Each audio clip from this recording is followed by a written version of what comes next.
আসসালামু আলাইকুম। হ্যাঁ, আজকে আপনাদেরকে দেখাবো আমরা যে বাগান থেকে সাকার কাটি সেই বাগানের কেমন ফলন। চলুন এই গাছের বাদাগুলো আমরা একটু গুনে দেখবো একটু কাছে এসে। এই বের করাটাকে ১ ধরবো। এটাকে ১ ধরি।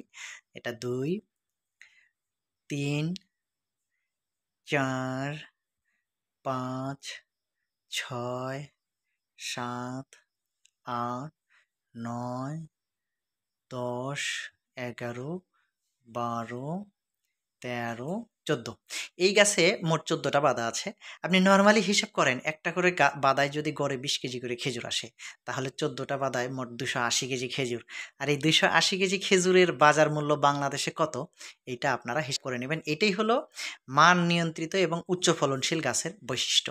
নিচে অবশ্য অনেক খেজুর ঝরে গেছে, দেখে আমার অনেক মায়াও লাগে। এগুলো হলো মান নিয়ন্ত্রিত গাছ। যারা মান নিয়ন্ত্রিত গাছ নিতে চান তারাই শুধু আমাদের সঙ্গে যোগাযোগ করবেন। এগুলো হলো পিওর বারহি খেজুর। আমি একটা খেজুর ছিঁড়ে নিব। যদিও মালিক কাছে নাই, কিন্তু মালিক বলে দিয়েছে যে বাগান আপনাদের। আমরা এর আগেও এই বাগান থেকে খেজুর নিয়েছি, চারা ছাকার গাছ কেটে নিয়েছি। এগুলো ঢেকে রাখতে হবে, না হলে আবার ছত্রাকের আক্রমণ হয়। খেজুরের চাষ অবশ্য শেখা দরকার, শিখতে হবে। এই বাগানের অন্য গাছগুলো দেখুন। এই দেখুন সবগুলা গাছ একই রকম। এটা হলো উচ্চ ফলনশীল এবং জাত নিয়ন্ত্রণের বৈশিষ্ট্য। বাংলাদেশের বাগানগুলো যদি আপনি খেয়াল করেন তাহলে দেখবেন যে সেগুলো কোনোটা মোটা গাছ, কোনোটা চিকন গাছ, কোনোটা বড় হয়ে গেছে, কোনোটা এখনো মাটিতেই বসে আছে। ওর কারণ হলো ওগুলা মান অনিয়ন্ত্রিত। আর মান নিয়ন্ত্রিত গাছের সবগুলা গাছে একই রকম ফলন। এই বাগানে মোট প্রায় ১৪০০-র মতো গাছ আছে।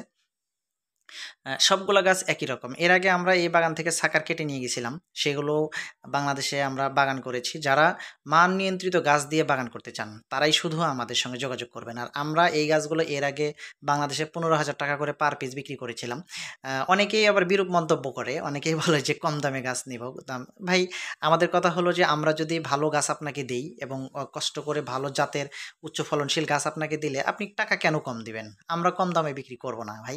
যারা কম দামে গাছ নিতে চান তারা অন্য কোথাও থেকে নিতে পারেন। আসলে গাছ বেশি রোপণ করার দরকার নাই। যারা বাড়িতে রোপণ করবেন, আপনি বেশি রোপণ না করে ওই কম টাকা মানে বেশি টাকা দিয়ে ২ টা রোপণ করেন। কয়টা খেজুর খাবেন আপনি? দেখুন না। যারা বাংলাদেশে বাগান করতে চান ভালো জাতের খেজুর দিয়ে, তারা আমাদের সঙ্গে যোগাযোগ করবেন।